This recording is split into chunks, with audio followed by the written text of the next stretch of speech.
বিশ্ববিদ্যালয়ের শিক্ষক বলেছেন কোরআনে নাকি ৮০% কোটার কথা এসেছে। মুক্তিযোদ্ধা কোটার পক্ষে দলিল হিসাবে পবিত্র কোরআনের আয়াত তুলে ধরলেন ঢাকা বিশ্ববিদ্যালয়ের সমাজবিজ্ঞান বিভাগের অধ্যাপক ডক্টর আ.ক.ম জামাল উদ্দিন।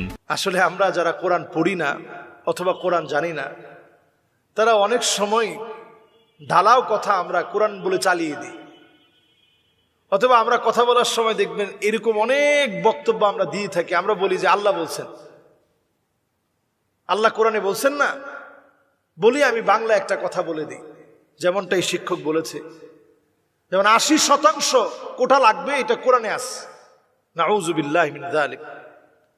আসলে এই কোটা সংস্কারী আন্দোলন নিয়ে কথা বলার আগে এতটুকুন আমি বলতে চাই যে আমি ওয়ার্ল্ডের বিভিন্ন দেশ ঘুরেছি এবং আল আজহার বিশ্ববিদ্যালয়ে যেহেতু আমি নিজেও পড়াশোনা করেছি, পৃথিবীর অনেক বিশ্ববিদ্যালয়ে সফর করার সুযোগ হয়েছে।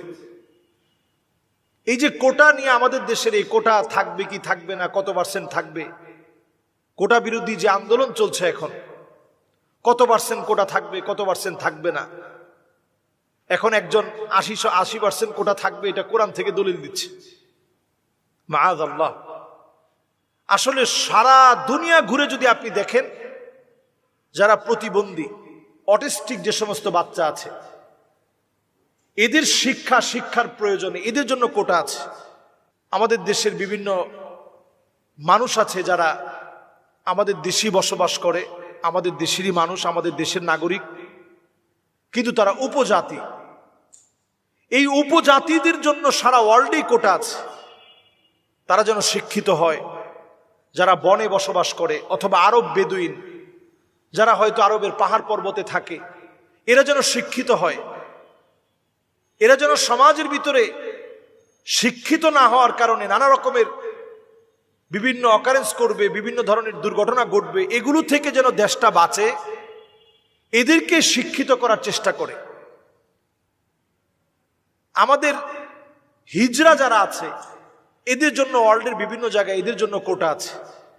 এরাও পড়াশোনা করবে, এরাও চাকরি করবে, এদের চাকরির সুবিধা থাকবে, এই জাতীয় কোটা হতে পারে।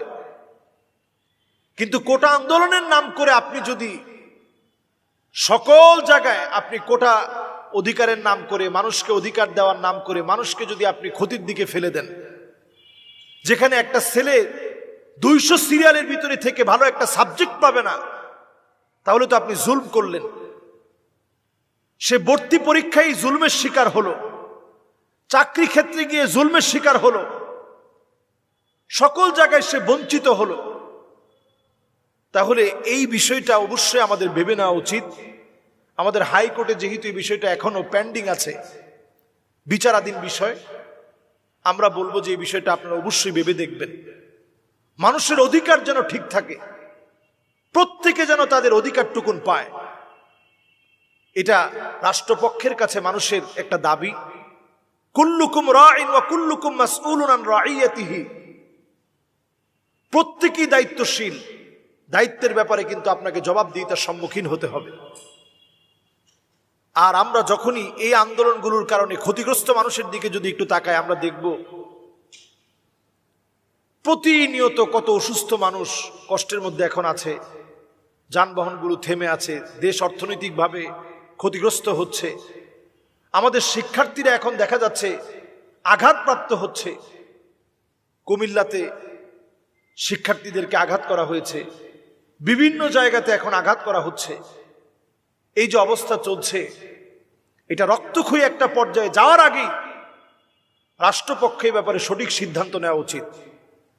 প্রত্যেককে তার মেধা অনুযায়ী মূল্যায়ন করা। ওয়াদউ শাইই গায়রু মাহাল্লিহি।